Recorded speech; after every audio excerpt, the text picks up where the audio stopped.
సీత, ఈ మధ్యనే మన ఏరియాలోకి ఎవరో కొత్త గ్యాంగ్ దిగారంట. చిన్న పిల్లల్ని నీలాంటి తింగరోల్ని మాయ మాటలు చెప్పి తీసుకెళ్లిపోతున్నారంట. కాబట్టి ఎవరేమిచ్చినా తీసుకోవద్దు, ఎవరిని నమ్మొద్దు. హనీని జాగ్రత్తగా చూసుకో.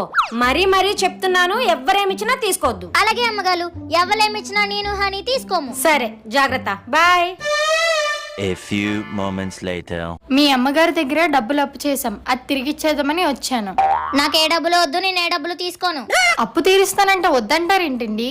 మా అమ్మగారు ఎవరేమిచ్చినా తీసుకోవద్దని చెప్పాలి. ముందు మీ లెక్కల నుంచి వెళ్ళిపోండి. సీత, హనీ. అమ్మగారు, ఇందాకలో ఒక అమ్మాయి వచ్చి మీ అమ్మగారి దగ్గర నేను అప్పు చేశాను, డబ్బులు తిరిగి ఇవ్వాలని నాతో చెప్పింది. మరి డబ్బులు తీసుకున్నావా? మీలే కదా ఎవరేమిచ్చినా తీసుకోవద్దన్నాలు. మీ మాట నేను ఎప్పుడైనా జవదాటాను చెప్పండి, అందుకే తీసుకోలేదు. వస్తే సీత, వాళ్ళు నిజంగానే మనకి డబ్బులు ఇవ్వాల్సిన వాళ్ళే.